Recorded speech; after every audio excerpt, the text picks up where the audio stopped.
Welcome, ladies and gents. Jasper's here, living life, enjoying. I've got to tell you all about the Pulsar. Some big issues with the Pulsar.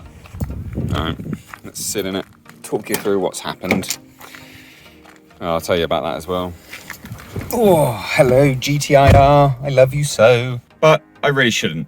So, we've got massive problems with the Pulsar, huge problems in fact. Now this is just going to be a talking video, it's just to bring you up to speed.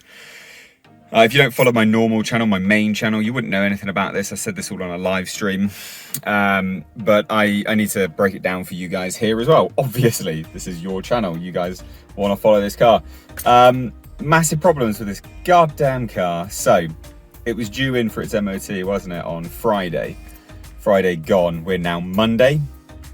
I take it out for a shakedown run on, when was it, Wednesday. I'm there, I'm driving away, I'm driving along, boom, coolant leak. Oh great, good times, cool. Not the end of the world. Not the end of the world, mind you. I can fix coolant leaks. I'm pretty adept at fixing coolant leaks these days, you know. Not bad. There we go, wind these windows down so I can breathe. So I bring it back up to fix the coolant leak. Fix the coolant leak. I take it back out again. I'm driving along. Boost leak. No boost. Juddering. Oof, real bad. Terrible, in fact. Real bad. So I bring it back up. Me and Nick set about trying to fix the boost leak. We fixed the boost leak, finally, which there'll be stuff over the top. I'll kind of show you what was wrong with it as well in a minute. And I take it out one more time just to give it another shakedown, just to see whether it's actually fixed everything, coolant's fine, all this kind of crap. And I go from first to second. This car, this is not the first drive, right? Like going from first to second is not the first drive, because that'll be a first drive video. I go from first to second. This car pulls really hard, because I've never driven it, have I? It's not road legal. But I'm on a bit of private land. I go from first to second, and good God, it pulls like a freight train, and no gears. And I'm like, shit. I'm like, oh my God, what have I done? You know, I can change gear.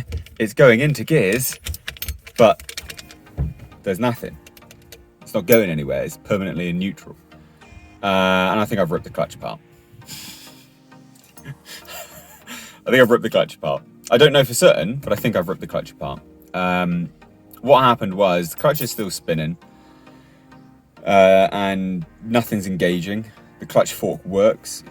The hydraulics are working. It's pressing everything, but nothing is engaging. There's obviously a disconnect between the spinning clutch and the flywheel. And I think what it is the bearings ripped itself apart in the center of the clutch. Now, that's not such a big deal. It's expensive, but it's not such a big deal. It's better than the gearbox blowing up, which is what I thought it was for a second, because there's just no gears, but there's no crunch, and it you can hear it. It is going into. It goes into gear. You can feel it. The gearbox works. So anyway, that's bringing you up to speed.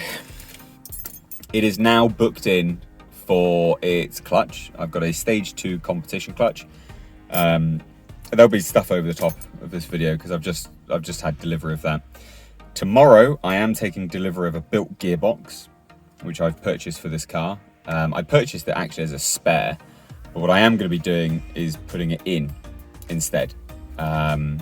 Because the thing is the transmission has to be dropped to put the new clutch in anyway.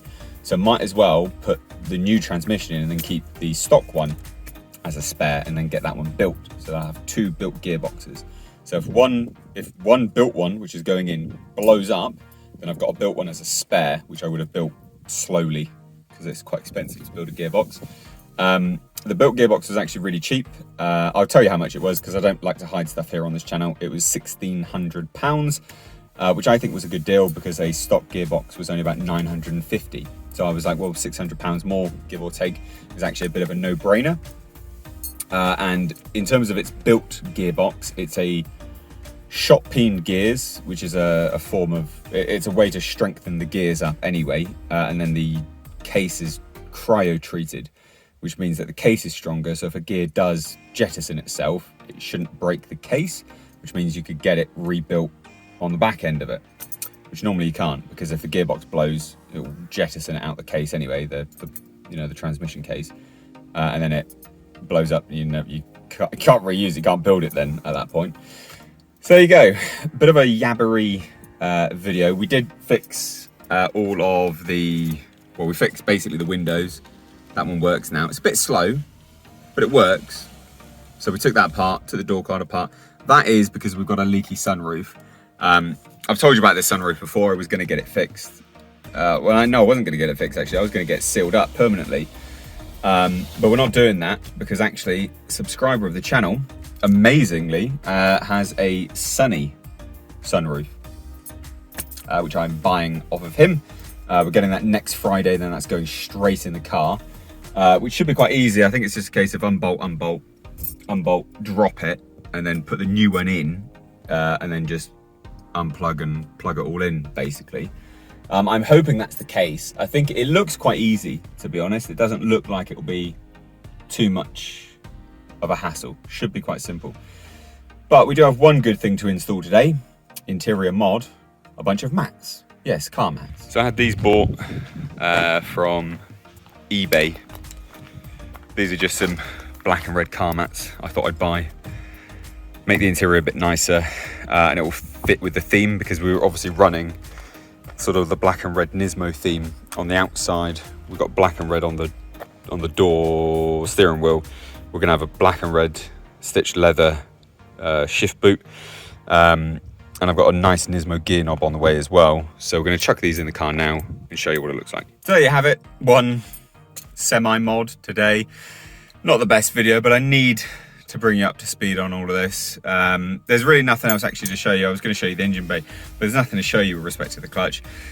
It's booked in on Wednesday for the clutch to be redone, new gearbox to go in, and also it's MOT, which with any luck it will pass the MOT, which means should actually be the first drive on Thursday, because it's going to take 2 days to do the clutch. That's what they said.